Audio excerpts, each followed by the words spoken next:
সড়কে চাঁদাবাজি থামাতে গিয়ে খেলেন নরসিংদীর অতিরিক্ত পুলিশ সুপার। চাঁদাবাজির বিরুদ্ধে জিরো টলারেন্স ঘোষণা করেছিলেন পুলিশ কর্মকর্তা আনোয়ার হোসেন। ইজারাদার দাবি করা নরসিংদী শহর বিএনপির যুগ্ম সাধারণ সম্পাদক আলমগীর হোসেনের লোকজন তার উপর হামলা করেছে বলে অভিযোগ উঠেছে। আশিনগর মোড়ে অটোরিকশা ও সিএনজি থেকে চাঁদা তোলা হচ্ছে দেখতে পেয়ে সেখানে থামেন আনোয়ার হোসেন। এ সময় দুজনকে হাতে নাতে করা হলে তারা পুলিশের উপর চালান।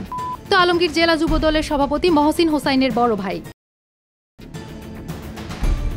ঘটনাস্থলে উপস্থিত ছিলেন আনোয়ার হোসেন এবং ৮ জন পুলিশ সদস্য। সকালে অতিরিক্ত পুলিশ সুপার আনোয়ার হোসেন সদর সার্কেলের বীরপুর এলাকায় মৃতদেহ উদ্ধারের স্থান পরিদর্শন করেছেন। ফেরার পথে তিনি সিএনজি ও অটোরিকশা থেকে তোলার ঘটনায় ২ ব্যক্তিকে হাতে নাতে করেন। এই সময় হত্যাকারীরা আনোয়ার হোসেনের উপর আক্রমণ চালিয়ে ও ঘুষি মারেন এবং আটককৃত ২ ব্যক্তিকে পুলিশের কাছ থেকে ছিনিয়ে নিয়ে পালিয়ে যায়। এ সময় পুলিশ কর্মকর্তা সহ কয়েকজন পুলিশ সদস্য আহত হন। প্রত্যক্ষদর্শী ও স্থানীয়রা জানান, হত্যাকারীরা সংঘবদ্ধভাবে আনোয়ার হোসেনের উপর ১.৫ থেকে ২ মিনিটেরও বেশি সময় ধরে আক্রমণ চালায়। স্থানীয় লোকজন পুলিশ কর্মকর্তাকে উদ্ধার করে প্রথমে নরসিংদী সদর হাসপাতালে নিয়ে যান। পরে তাকে রাজারবাগে কেন্দ্রীয় পুলিশ হাসপাতালে পাঠানো হয়। সদর হাসপাতালের আবাসিক চিকিৎসক জানান, আনোয়ার হোসেনের ঘাড় ও পায়ে রক্ত জমে গেছে এবং তাকে হাসপাতালে ভর্তি করার পরামর্শ দেওয়া হয়েছে।